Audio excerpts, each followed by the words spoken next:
really is duty and delight in the Christian life. And I'll throw this at you. Two people, okay? So we've got one person. You imagine someone who served God for many years, is very, very faithful over many years, but you can imagine, and I'm sure this person is entirely hypothetical and no one can relate to this person, but this person wakes up one Sunday morning in the middle of January, and they've had a busy weekend, and maybe they're feeling a bit under the weather, a bit run down, a bit of a cold that's been lingering for a while. And they can hear, even before they open their eyes or look outside, they can hear the rain falling outside. And they know that they're having to get up out of bed, up early to be about an hour early for church to go down and serve tea and coffee or put out the cones or whatever job it is that they have to do. And they just think, oh, do I have to? Do I have to? Do I have to drag myself out of the warmth of bed, go out and face the cold, and go down and do that again, week in, week out, and they just feel tempted to send a wee text message or a phone call and say, like, I'm really feeling under the weather, just can't do it this week. Hopefully, maybe there's somebody else that can cover for me. Person A. Person B, you can imagine a young person who's going off on a team over the summer, a summer team, and all their friends are going to serve God together, whether it's a holiday Bible club or a youth outreach or whatever, and they just can't wait to go. And all their friends are going, it's going to be so much fun, and they genuinely do want to go and serve God, and they know that's right, looking forward to the Bible studies, looking forward to learning together as well. And they just zip off to that team. And at times during the week, people will say to them, thank you so much for giving up your time to come on this week. And to them that sounds like an odd thing to say. Why are they thanking me? I enjoy this. This is great. They never even really think of it as a sacrifice. Person A and person B. Person A drags himself out of bed, put on their clothes, and drive to church. Which person do you think honors God, A or B? Now, it's not a trick question, and I'm not really looking either or. But which person and how do you think, sort of compare and contrast, do both honor God in their obedience? One zips off, no problem. The other one faces the hurdles, even faces that internal, again. Which person honors God? If you feel happy, comfortable doing it, talk to the person beside you for a minute and see. They said there's no right or wrong answer, and I'm not looking for just chat and see what you think. Compare and contrast A or B. Do either person honor God? Do both honor God? What do you think? So you go. I'm sure you've all come up with much better answers than I could ever come up with. But I'll not ask from the floor. I'll just give you what I think, and you can tell me afterwards why I'm wrong. But I don't think you can say one is more than the other. I think both A and B greatly honor God in what they do. Person B, it's obvious, is excited by serving God and excited to be with others. And maybe if you're very cynical, you might say, well, sometimes maybe they're doing it more for their friends than they are for God, or whatever. But no, let's take the optimistic view and say this person genuinely wants to go and honor God. And person A has the challenge. The challenges of life are real, and the difficulties are real. But the key to person A is that they do it. That sense of inward duty and calling to God. In some ways, maybe person A honors God more in a way. I don't think these are hypothetical. People can't really say that. But the fact that their sacrifice, that they do it despite the costs to their life and what they know is going on around them. And that's what I want to think about, these two things, duty and delight in the Christian life. I think it is so important because if we're honest, there are lots of days. We don't live in a perfect world. We aren't perfect people. I hope that's not coming as a shock to anyone here. I'm sure if all of you know me, you know I'm not perfect, and none of us are perfect. None of us perfectly all the time want to do what we know that we should do. There are times doing the right thing is actually the hardest thing to do of all. So there's a sense of duty in the Christian life, but there is an unmistakable sense of delight in serving and honoring God as well. How do these two kind of mix together? Well, there's one verse in Proverbs 4:23, which kind of is I think says an awful lot, and we'll come back to this later. Proverbs says, keep your heart with all vigilance, for from it flow the springs of life. Got one wee verse in Proverbs, I think sums up the tension so well. Keep your heart with vigilance. That sounds like duty. That sounds like work that we're called to do. You have to work to keep your heart right. But from that same heart flow the springs of life. Spring of life doesn't sound like hard work. It's the spring is something that you just enjoy, bubbling up inside of you.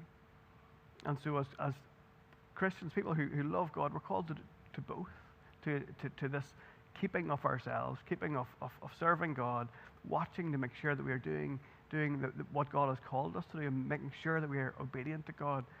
But also it comes from this flow of life that God has given to us, this joy in Him. So first of all, I want to think about duty, the sense of duty. Is that even a right word to use in a Christian context? Well, Jesus in Mark 8:34, well-known verses, says, if anyone would come after me, let him deny himself and take up his cross and follow me. Jesus calls us to follow Him. He calls us to take up our cross. You know, especially in the culture in which we live, we love to emphasize God as Father. And we love to emphasize how God loves us and the joy there is in God, and that is right, absolutely. But we shouldn't gloss over the fact that when Christ calls us, He calls us to pick up our cross. Our cross is real, undeniable. We can't gloss over the fact that there will be sufferings, that there will be we were called to serve Him no matter what the cost. One person who talked a lot about that verse and I loved that was a guy called Dietrich Bonhoeffer. He was a pastor in Germany in the middle of the 20th century, and he lived saw the Nazis rise to power. And he wrote a book called The Cost of Discipleship. And this was even before the Second World War started. And he really lambasted the church in Germany. And he said, you've risen up and you're so comfortable. He said, yes, you've got this lovely mask of Christianity where it makes you feel comfortable. And you think, yes, we're going to go to heaven when we die. But he says it costs you nothing. It changes nothing about your life. Bonhoeffer said, when Christ calls a man, He bids him come and die. Christ calls us to this radical discipleship, even if it costs us everything. That's what Christ calls us to.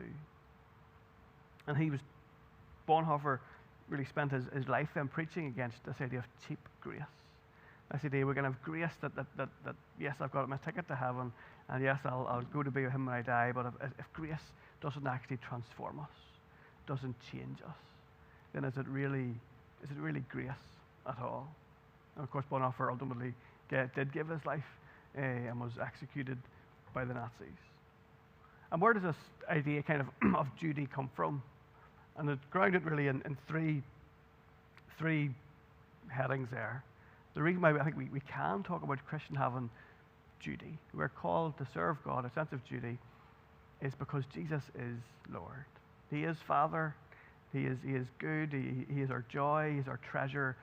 But Jesus Christ is Lord. And one day every knee will bow and every tongue will confess He is Lord. That Jesus has authority over every single one of us. And I say in our culture we like to emphasize the fatherliness or the gentleness of Jesus. Those are love and good things that we shouldn't also miss. That when Jesus, and we're thinking about this recently in church, Alistair was preaching these verses when He calls the disciples.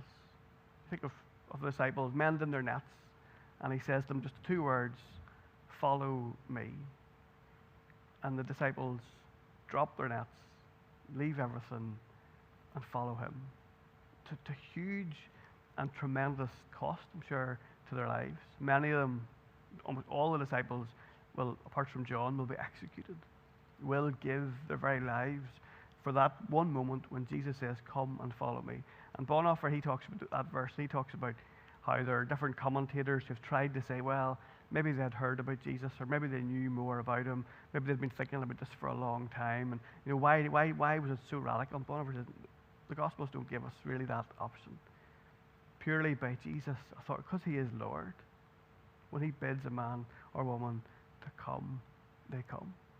When he bids us to follow him and he calls us to service, we have no other option. His authority, but also then our identity. When we think then about who we are, if he is Lord, who are we?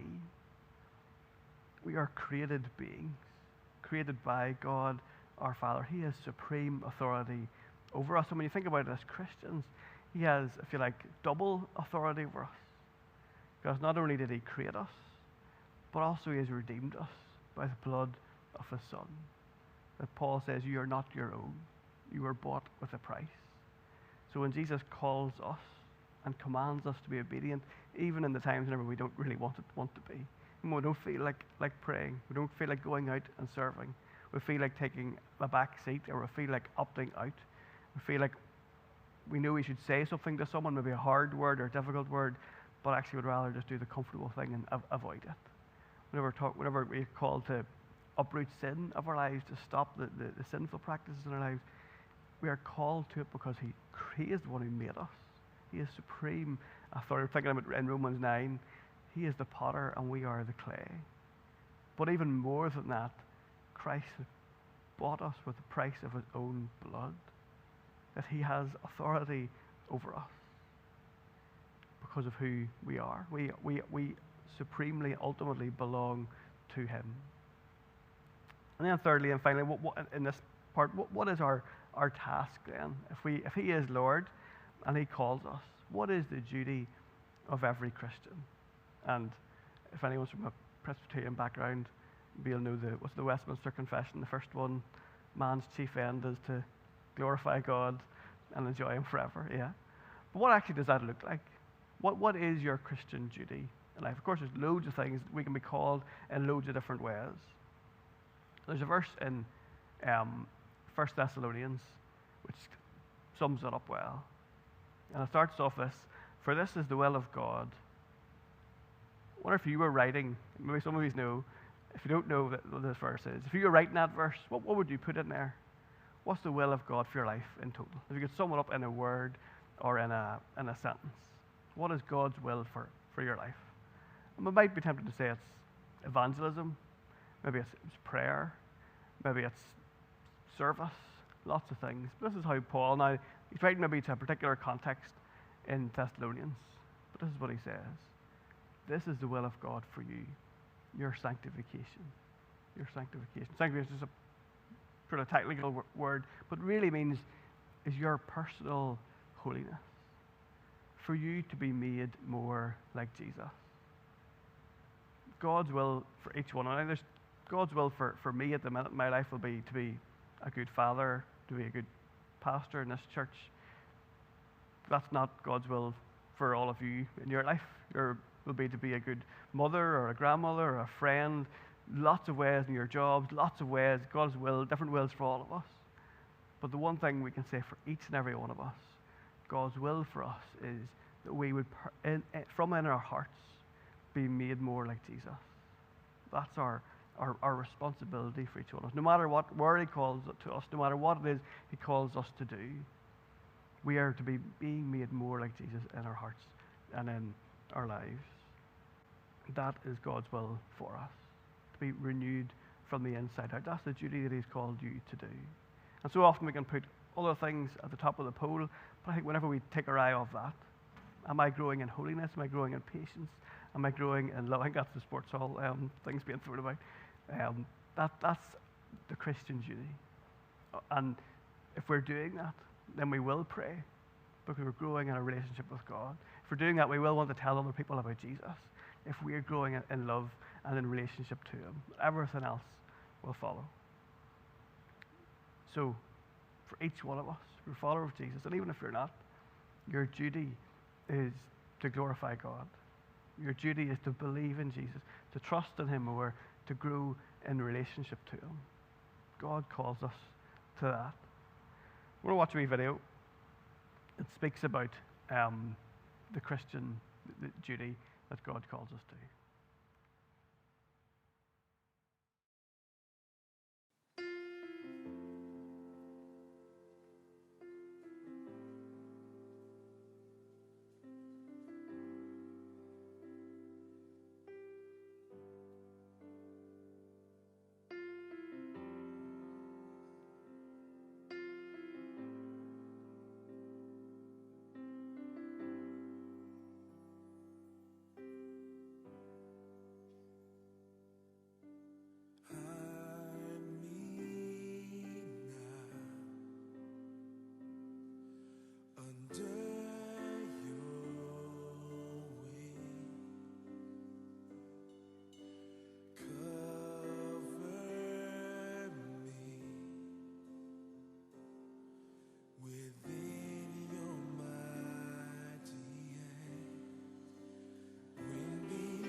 come back to this verse then, Proverbs 4:23. Keep your heart with all vigilance. And I suppose that's the first part of what we've been thinking about, how God calls us to duty, to serve Him. It requires vigilance, requires a keeping. But if that was it, if we left it there and just said God called you to duty, to be a servant, and to do what you're supposed to do, then really Christianity would be no different from every other world religion, where a creator or a God of some sort, a king, calls you to serve Him and to do what you should do, because He is powerful over you and you need to do it, or else. But of course, that's not the gospel. That's not what the Bible says. It's keep your heart with vigilance, for from it flow the springs of life. That the gospel calls us to duty, but also promises us life. And again, very famous verses. Maybe some of you have had this at a wedding, or you've heard this at a wedding. But the Apostle Paul talks about this kind of duty, and if that's all you have, then it's not enough. If I speak in the tongues of men and of angels, but have not love, I'm a noisy gong or a clanging cymbal. And if I have prophetic powers, understand all mysteries and all knowledge, and if I have all faith so as to remove mountains, but have not love, I am nothing. If I give away all I have, and if I deliver up my body to be burned, but have not love, I gain nothing.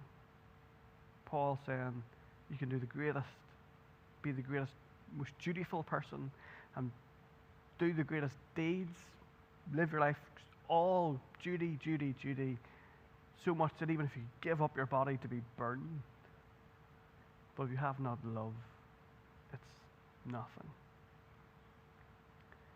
And then, of course, you have to ask the question, what is love?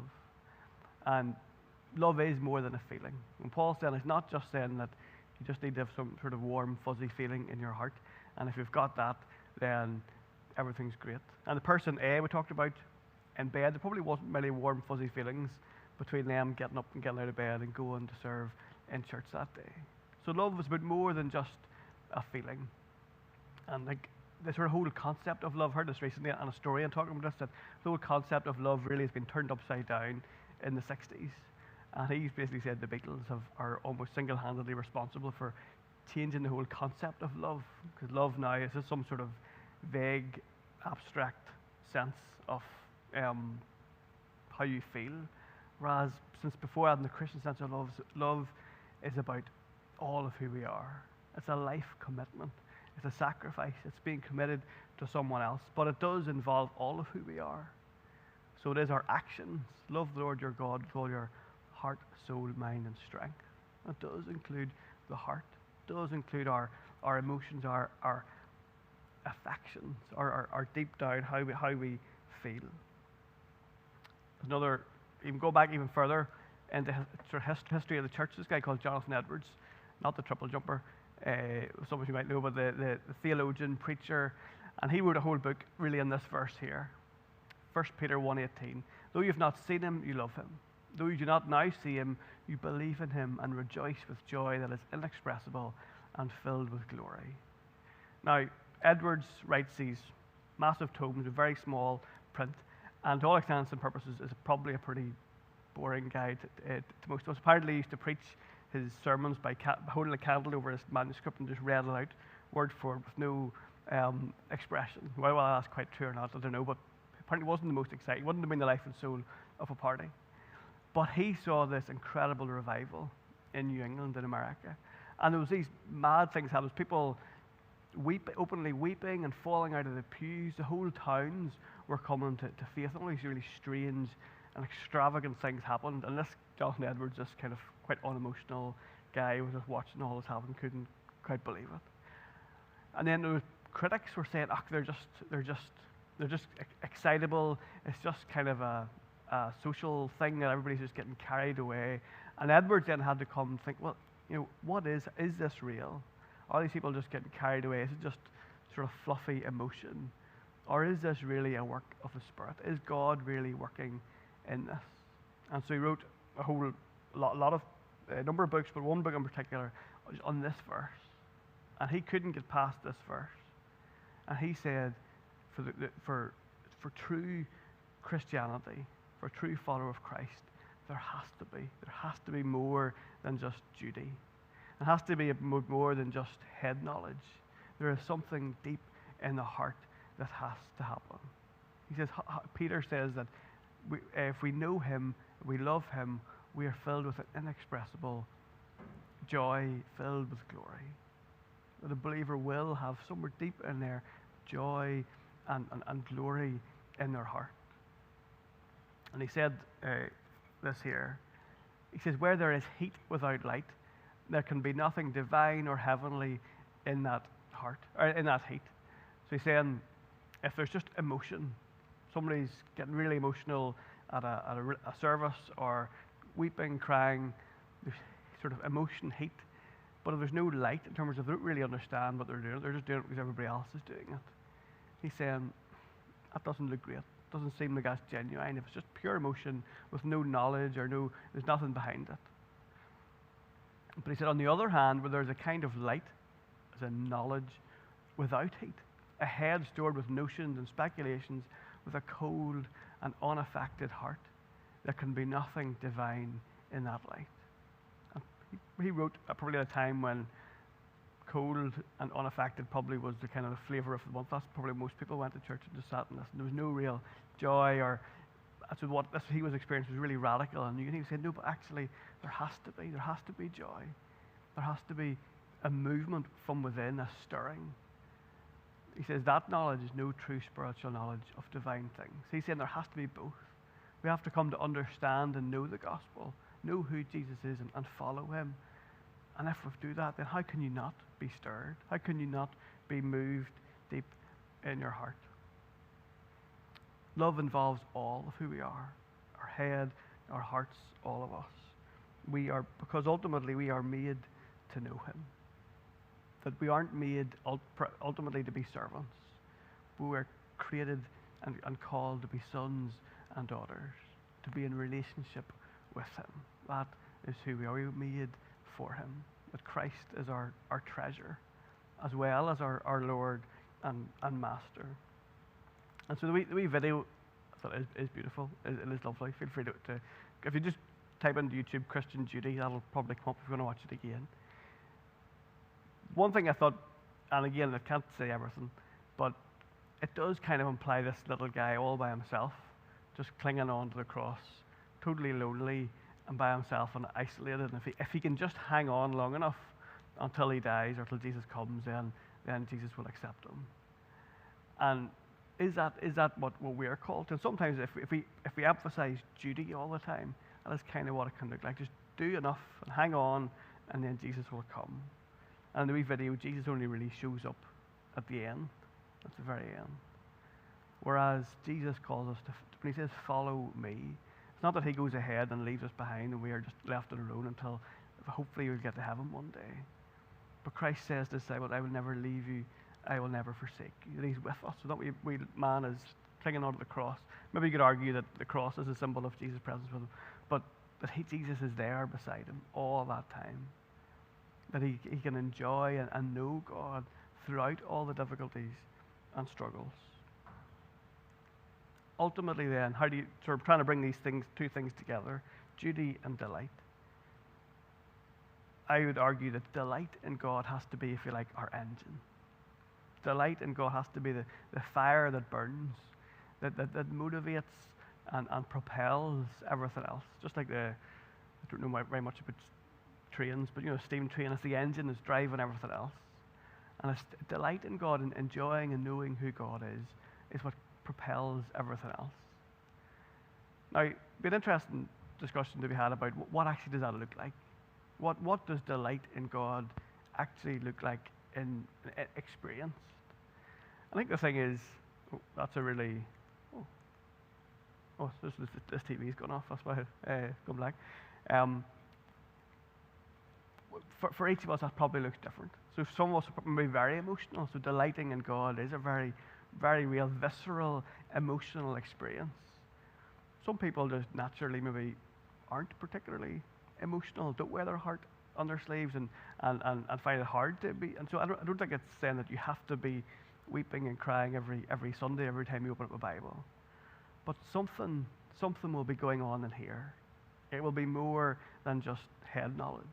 It'll be more than I'm just honoring and following God because I have to, or because everyone else is doing it, or because if I don't, I'll be I fear I'll be punished. There's something more than that. And say everybody's different and made different. God's made us all differently. There are some people even probably. Sometimes I wonder, people who are diagnosed sociopaths who don't feel any emotion. What does it mean for them to love God with all their heart? Not quite sure. You might have thoughts about that.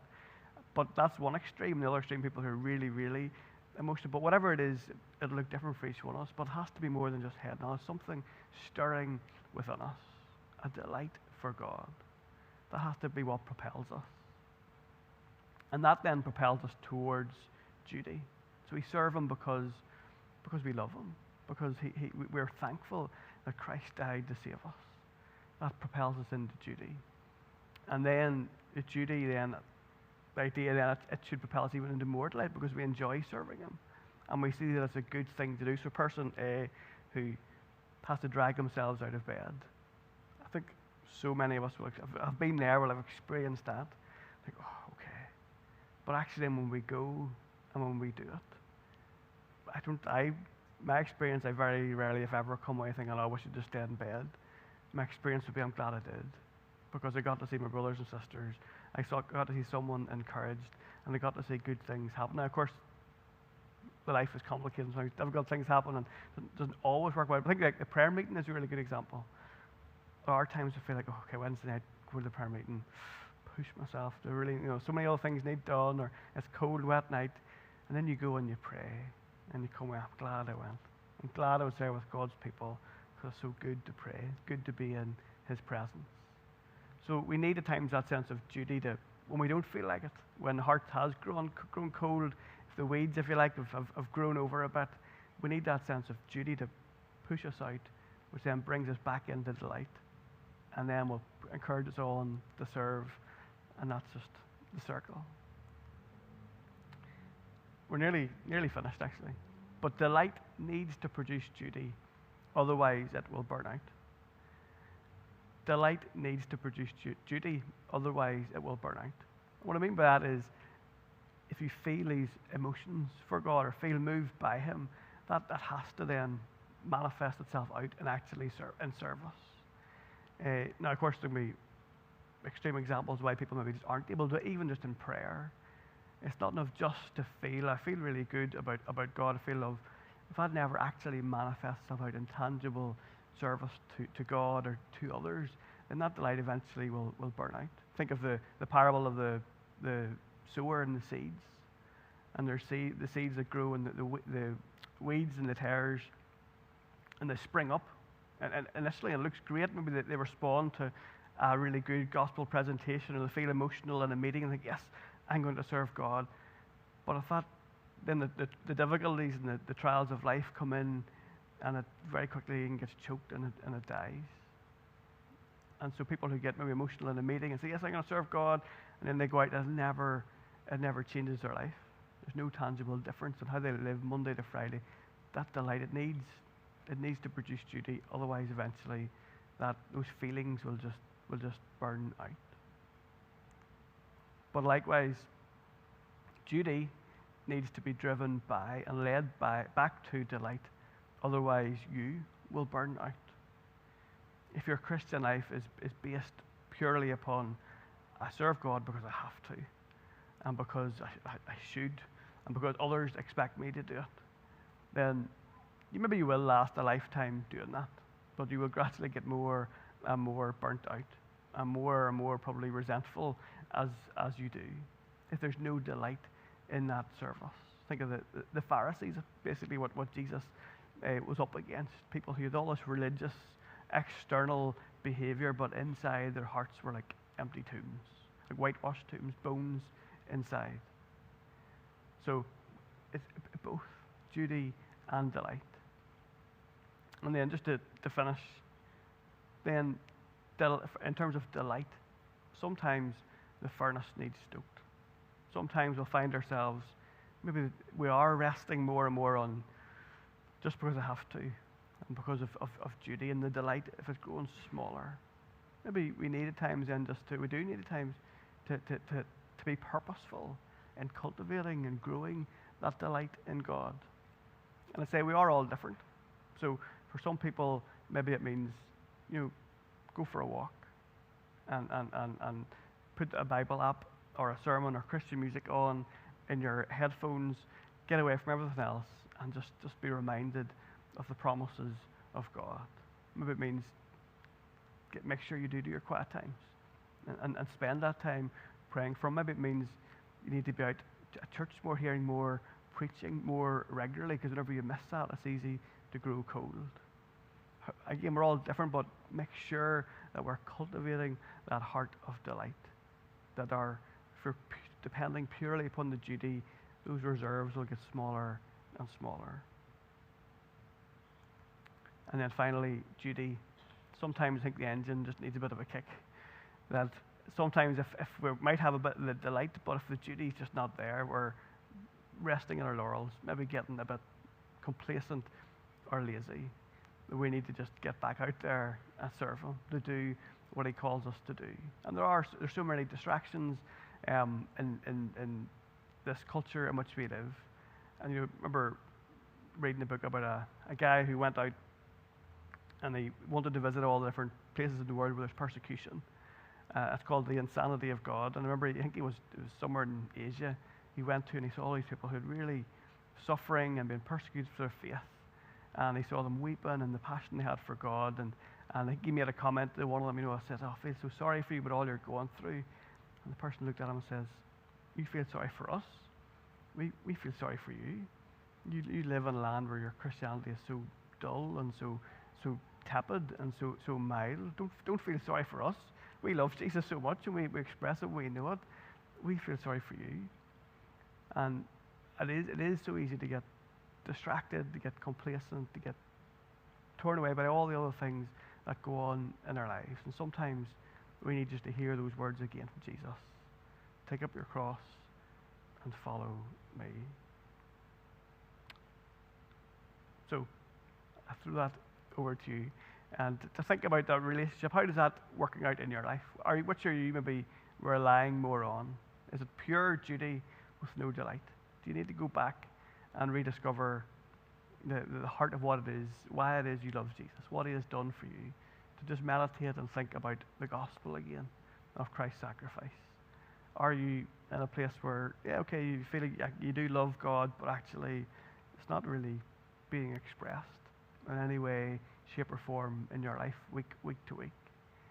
Duty and delight, which one are you? And again, we started off with Hebrews chapter 12, verse 2. We're to look to Jesus, the founder and perfecter of our faith, who for the joy that was set before Him endured the cross, despising the shame, and is seated at the right hand of the throne of God. In a way, the cross was not a delight for Jesus.